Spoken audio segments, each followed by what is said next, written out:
अस्सलाम वालेकुम साथियों, उम्मीद करता हूँ तमाम दोस्त खैरियत से होंगे। दोस्तों, जैसा कि आप तमाम दोस्तों को मालूम है कि बाजोड़ में कल एक ख़तरनाक धमाका हुआ है और पूरा खैबर पुख्तनख्वा में शोक का समा है और बाजोड़ डिस्ट्रिक्ट में हर घर से जनाजा उठा है, हर घर में ज़ख्मी है और हर घर के एक या दो फ़र्द जो है वो शहादत के रुतबे पे फाइज़ हुए हैं। अभी तक के इतलात के मुताबिक 44 के करीब अफराद जो है वो शहादत के रुतबे पे चढ़े हैं और 100 के करीब लोग जो है वो सीरियस ज़ख्मी हैं। 50 के करीब लोग जो है वो उसको रुखसत कर दिया गया है। आज जो है आईजी खैबर पुख्तनख्वा की प्रेस कॉन्फ्रेंस के हवाले से बात करते हैं। आईजी खैबर पुख्तनख्वा अख्तर हयात गंडापुर साहब ने ये कहा है कि धमाका जो है वो बज़ाहिर ख़ुदकश नज़र आ रहा है और वहाँ पर जो है बॉल बैरल्स मिले हैं, जो कि यही से ज़ाहिर होता है कि ये धमाका जो है ये ख़ुदकश है। धमाके की नौइयत के हवाले से आईजी खैबर पुख्तनख्वा ने ये कहा कि तकरीबन 10 से 12 किलो के करीब मवाद, धमाकाखेज़ मवाद इसमें इस्तेमाल किया गया है धमाके में। इसी तरीके से बहुत लोग जो है इसमें शहीद हुए हैं और डिस्ट्रिक्ट बाजोड़ के अमीर ज़ियाउल्लाह जान हक्कानी जो है उसकी शहादत हुई है और जो है उलमाए किराम इसमें शहीद हुए हैं। इसके साथ साथ जो है पहली बार किसी डिस्ट्रिक्ट के लिए जो है एयर एम्बुलेंस की बंदोबस्त की गई, जो आर्मी की तरफ से सीरियस ज़ख्मी जो है उनको पेशावर मुंतकिल कर दिया गया है। अभी तक जो अस्पताल से जो मालूमात आई है न वो गवर्नमेंट लीडरिंग के अस्पताल के हवाले से ये है कि वहाँ पर कुल 3 मरीज़ जो है वो आए हैं और उसमें जो है तीनों के हालात जो है वो ख़तरे से बाहर है और CMH के मरीज़ भी जो है अभी तक खैरियत से हैं। एक बच्चा जो है वो बहुत सीरियस ज़ख्मी था जो शहादत के रुतबे पे फाइज़ हुआ है। इसी तरीके से आज जो है आहू और सिसकियों के साथ लोगों के जनाजे जो है घरों से उठ गए हैं और दफनाए गए हैं और आहू और सिसकियों के साथ जो है जवानों को दफनाया गया है। काफ़ी तादाद जो है वो नौजवानों की है और इसमें जो है बहुत नौजवान जो है वो शहीद हुए हैं। इसी तरीके से अभी हालात के हवाले से पूरा खैबर पुख्तनख्वा तो है ही है सोगवार, इसके साथ साथ पूरा बाजोड़ जो है वो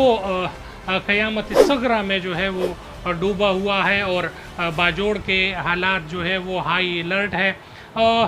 अब एक और न्यूज़ जो है वो सामने आई है कि TTP तहरीक तालिबान पाकिस्तान ने इस हमले के हवाले से मज़ाहमती बयान जारी किया है और ये बताया जा रहा है कि शायद ये धमाका जो है दाइश की तरफ से हुआ हो और इसी हवाले से अभी तक कन्फर्म रिपोर्ट जो है वो नहीं आई है, मगर ज़राए का ये कहना है कि तहरीक तालिबान पाकिस्तान ने इस हवाले से जो है मज़ाहमती बयान जो है वो जारी कर दिया है और धमाके के हवाले से और भी बातें वहाँ से मालूम हुई है।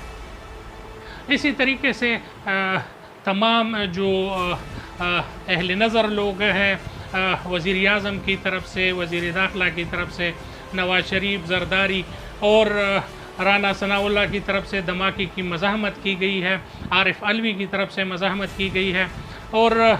अमीर जुमात इस्लामी पाकिस्तान जनाब सिराजुल हक साहब और अमीर जुमात इस्लामी खैबर पुख्तनख्वा वो बाजोड़ के दौरे पर है और वहाँ पर फातिहा ख्वानी के लिए मुख्तलिफ़ जगहों का दौरा कर रहे हैं और मुख्तलिफ़ लोगों के जनाज़ों में जो है शिरकत के लिए पहुँच गए हैं और अमीर जुमात इस्लामी बाजोड़ जो है वो भी मौजूद है और इसके साथ साथ हारून रशीद साहब जो है वो भी इस साबिक़ में वो भी इनके हमराह हैं और मुख्तलिफ़ इलाक़ों का दौरा कर रहे हैं और फातिहानी का अहतमाम भी जुमात इस्लामी की तरफ से की गई है। इस धमाके के हवाले से जो है یہ بتایا جا رہا ہے کہ ہائی آفیشل ٹارگٹ تھا، یہ بتایا جا رہا ہے کہ اس کے مہمان خصوصی کو جو ہے ٹارگٹ کیا جانا تھا، کیونکہ یہ بتایا جا رہا تھا کہ حافظ حمداللہ جو ہے اس میں شرکت کریں گے، جو کہ سابق سینیٹر ہے اور جماعت علماء اسلام کا جو ہے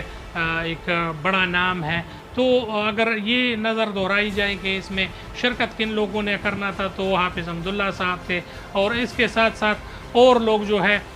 وہ موجود تھے، سابق ایمنے جو تھے وہ بھی اس میں موجود تھے، اور کافی لوگ جو ہے ابھی بھی اسپتال میں جو ہے 8 ڈیڈ باڈیز پڑی ہے جو ناقابل شناخت ہے، اور ابھی تک کسی نے اس کی کنفرمیشن نہیں کی۔ تو جن لوگوں کے گھروں سے کچھ لوگ مسنگ ہے یا کوئی اور معاملہ ہے، تو ان لوگوں کو چاہیے کہ جا کر اپنے ورثاء کی تلاش کرے، اور 8 لوگ جو ہے ابھی بھی خار ہسپتال ہیڈ کوارٹر اسپتال میں موجود ہے۔ تو جو بھی دوستوں کے مسنگ پرسنز ہے وہاں پہ جا کر معلومات حاصل کرے اور معلومات لے کہ دھماکے کی میں آپ لوگوں کی خدا نخواستہ بلا نخواستہ کوئی شہادت تو نہیں ہے۔ انشاءاللہ اس حوالے سے اور پاکستان کے تمام نیوز کے حوالے سے آپ ہمارے چینل کو لائک کریں، سبسکرائب کریں اور بیل کا آئیکن دبائیں۔ بہت شکریہ، السلام علیکم۔